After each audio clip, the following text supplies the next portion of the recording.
আসসালামু আলাইকুম, সবাইকে ওয়েলকাম।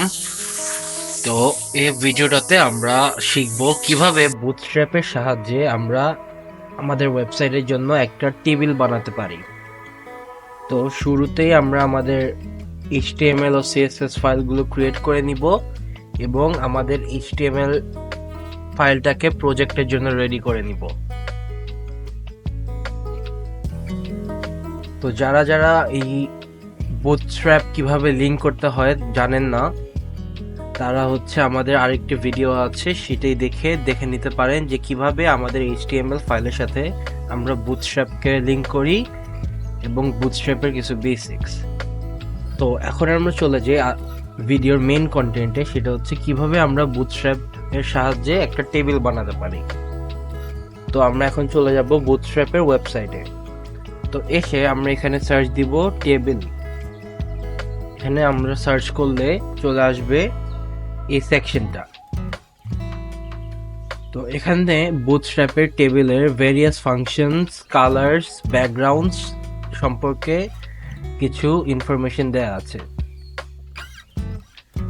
এগুলো হলো আমাদের বুটস্ট্র্যাপের কিছু বেসিক কালার সিস্টেম। এগুলাকে আমরা আমাদের ব্যাকগ্রাউন্ড কালার হিসেবে ইউজ করতে পারবো বা টেক্সট কালার হিসেবে ব্যবহার করতে পারবো। তো এখানে যদি নিচে চলে আসি, আমরা দেখতে পারি যে আমরা টেবিলের ক্ষেত্রে ফুল টেবিলকে একটা বুটস্ট্র্যাপ ক্লাস দিয়ে একটা ব্যাকগ্রাউন্ড কালার দিতে পারি। আমরা চাইলে যে কোনো একটা সিঙ্গেল টেবিল রোকে একটা ডিফারেন্ট কালার দিতে পারি। আমরা যে কোনো একটা টেবিল ডিটেলকে একটা সেপারেট ব্যাকগ্রাউন্ড কালার দিতে পারি। আমরা আমাদের মনের মতো যে কোনো কালার দিয়ে আমরা যে কোনো সেকশনকে টেবিলের আমরা সাজাতে পারবো। তো এখন আমরা চলে যাই আমাদের HTML ফাইলে।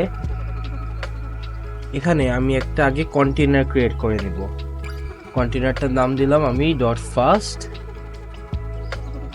এখানে আমার কিছু বেসিক CSS লেখা আছে। এটা হচ্ছে আমার কন্টেনারের, আমি উইডথটা দিয়ে দিয়েছি 90% এবং সেন্টার করার জন্য মার্জিন 0 অটো। এখন আমরা একটা ডিভ ক্রিয়েট করে নেই। ডিভটার নাম দিয়ে দিচ্ছি .a1।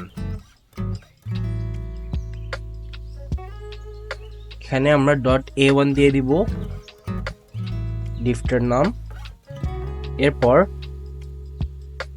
আমরা চলে যাব আমাদের বুটস্ট্র্যাপের ওয়েবসাইটে। সেখান থেকে আমাদের এই যে টেবিলের যেই কোডটা দেওয়া আছে এটা আমরা কপি করে নিব। এরপর আমরা এটাকে এখানে পেস্ট করে দিব। এখন যদি আমরা একটু লাইভ সার্ভারটাকে ওপেন করি, দেখা যাক আমাদের ওয়েবসাইটটা কেমন দেখাচ্ছে। আমরা দেখতে পারতেছি যে আমাদের টেবিলটা অলরেডি ক্রিয়েট হয়ে গেছে। তো এখন আমরা একটা টেবিলের ভিতরে একটু প্যাডিং দিয়ে দেই, P3। এখন দেখা যাচ্ছে একটু আমাদের স্পেস বেড়ে গিয়েছে। এখন আমরা আবার চলে আসি আমাদের বুটস্ট্র্যাপের ওয়েবসাইটে। তো আমি আমার টেবিলের যে ব্যাকগ্রাউন্ড কালারটা আছে সেটা আমি দিয়ে দিব ইনফো। তো আমি এখন এই যে টেবিল ইনফো যেটা আছে এটা আমরা কপি করে নিব এবং আমাদের যে টেবিল ক্লাস আছে এখানে পেস্ট করে দিব। এখন যদি আমরা যাই, আমরা দেখতে পারতেছি যে আমাদের টেবিলের ব্যাকগ্রাউন্ড কালারটা অলরেডি চেঞ্জ হয়ে গেছে। তারপর যদি আমরা যে কোনো একটা রো এর জন্য কালার চেঞ্জ করতে চাই, আমরা ফর এক্সাম্পল নিলাম টেবিল ওয়ার্নিং, এটা আমরা কপি করে নিলাম। তারপর আমরা যে কোনো একটা table row, for example second যে টেবিল রোটা আছে এটাকে একটা ক্লাস দিব, ক্লাসের ভিতরে আমরা এটাকে পেস্ট করে দিব। এখন যদি একটু চেক করি, এই যে আমাদের এই কালারটা অলরেডি চেঞ্জ হয়ে গেছে। তো আমরা দেখে নিলাম কিভাবে আমাদের ব্যাকগ্রাউন্ড ফুল টেবিলের জন্য চেঞ্জ করতে পারি এবং কিভাবে একটা সেপারেট টেবিল রো এর জন্য ব্যাকগ্রাউন্ড চেঞ্জ করতে পারি। এখন আমরা আমাদের যে টেবিলের যে ডিটেলগুলো আছে, আমরা যে কোনো একটা ডিটেলের কালার চেঞ্জ করব। ফর এক্সাম্পল আমি একেবারে নিচে চলে আসি, এখানে টেবিল ডিটেলে লেখা আছে জেকব। তো আমরা এই টেবিল ডিটেলটাকে একটা ক্লাস দেই। তারপর আমরা এখানে আবার পেস্ট করে দিচ্ছি। এই যে এখন আমরা দেখতে পারতেছি যে আমাদের এই টেবিল ডিটেলটা যে আছে, শুধুমাত্র এই টেবিল ডিটেলটার ব্যাকগ্রাউন্ড কালার চেঞ্জ হয়েছে। তো এখন আমরা একটু সুন্দর করার জন্য কিছু বেসিক সিএসএস লিখব। সেটা হচ্ছে, যেহেতু আমার ডিফটা আছে .a1 দিয়েছি, এটাকে আমি পজিশন দিয়ে দিব অ্যাবসলিউট। আমি দিব টপ দিব 50%, লেফট দিব 50%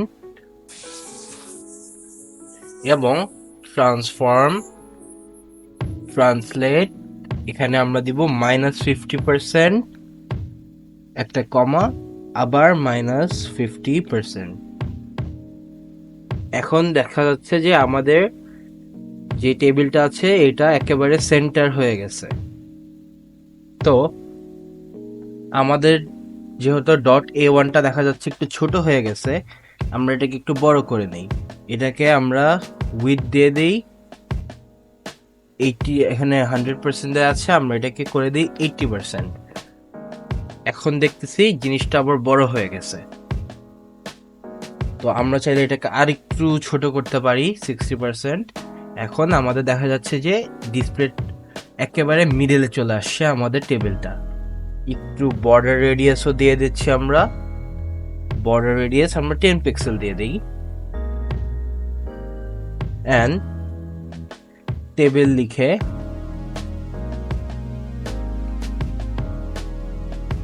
এখানে আমরা টেবিল তো না, এক্স্যাক্টলি টেবিল ডিটেল যে আছে টিডিতে আমরা একটা প্যাডিং দিব। প্যাডিং দিব হচ্ছে আমরা 10 পিক্সেল দিয়ে দিই।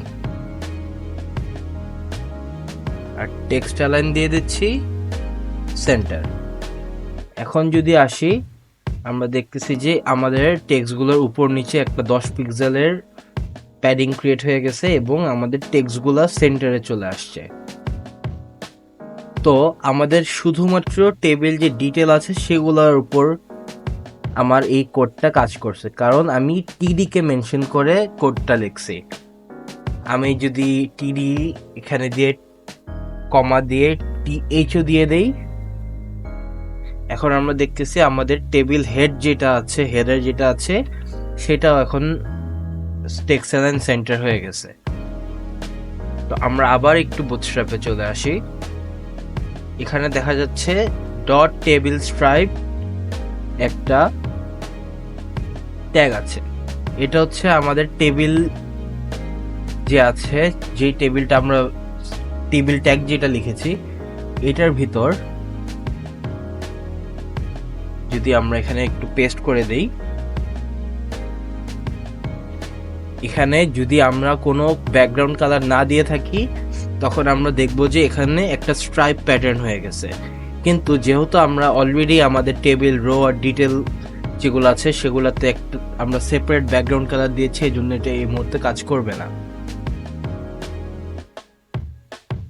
তারপরে আমরা আরেকটু যদি নিচে আসি, আমরা দেখতে পারবো যে টেবিল ডার্ক, টেবিল স্ট্রাইপড। এটার ফলে হচ্ছে কি, আমাদের একটা রো হচ্ছে ডার্ক, আরেকটা রো হবে লাইট, একটা রো আবার দেখা যাচ্ছে যে হচ্ছে ডার্ক, আরেকটা রো আবার লাইট। এটা আমরা আমাদের পছন্দ মতো সেট করে নিতে পারবো। তারপর টেবিল ক্লাসের ভিতর টেবিল হভার একটা অপশন আছে। তো আমরা টেবিল হভারকে কপি করে নেই, তারপর আমরা এটাকে এখানে পেস্ট করে দিই। এখন দেখা যাক কি হয়। এখন আমরা যখন মাউস কার্সারটা আমাদের টেবিলের উপর দিয়ে নড়াবো, আমরা দেখতে পাচ্ছি যে আমাদের যে ব্যাকগ্রাউন্ড কালারটা আছে এটা আমরা হভার করার পর একটু চেঞ্জ হচ্ছে বা একটু ডার্কেন হচ্ছে। তারপরে যদি আমরা আবার এখানে আরেকটু এসে পড়ি, এখানে আমরা দেখতে পারতেছি আমাদেরকে আরেকটা টেবিলের কোড অলরেডি তারা আমাদেরকে দিয়ে দিয়েছে। এরকম বেশ কয়েক রকম টেবিলের প্রিমেড কোড আমাদের বুটস্ট্র্যাপ ওয়েবসাইটে আমরা পেয়ে থাকব। আমরা যদি চাই আমরা টেবিলকে এরকম বর্ডারও দিতে পারবো।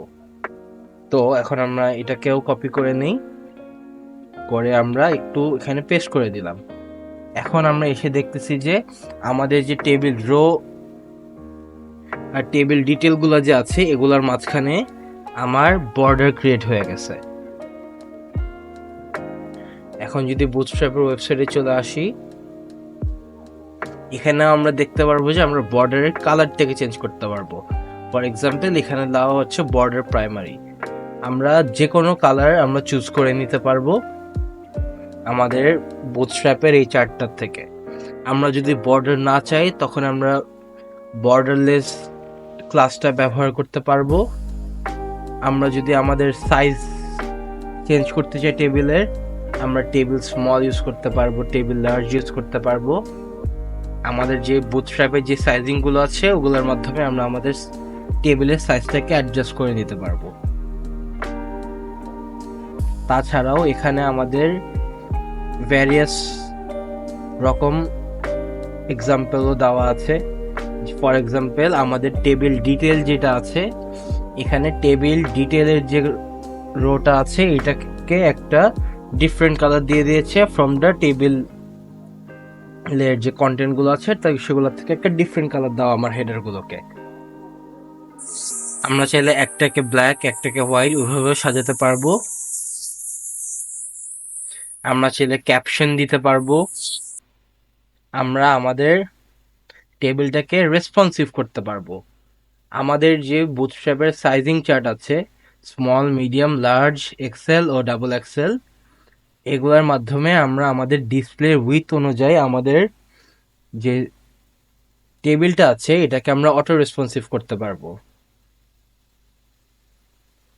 তাছাড়াও আমরা এরকম নিচে স্ক্রোল করতে থাকলে আমাদের কিছু সিএসএস ভ্যারিয়েবলস আমরা পাবো, যার মাধ্যমে আমরা ম্যানুয়ালি আমাদের যে এক্সটার্নাল সিএসএসটা আছে তা ব্যবহার করেও আমরা কিছু চেঞ্জেস আনতে পারবো। তো কারো যদি কোনো প্রবলেম হয়ে থাকে এই টেবিল রিলেটেড টপিকটা নিয়ে, কেউ তারা একটু বুটস্ট্র্যাপের এই ওয়েবসাইটটা এসে টেবিল সেকশনটা একটু ঠিক মতো স্ক্রোল করলেই আমরা বিভিন্ন সলিউশন পেয়ে যাব। তো এটাই ছিল আজকের এই টপিকটা। আই হোপ সবাই বুঝতে পেরেছেন।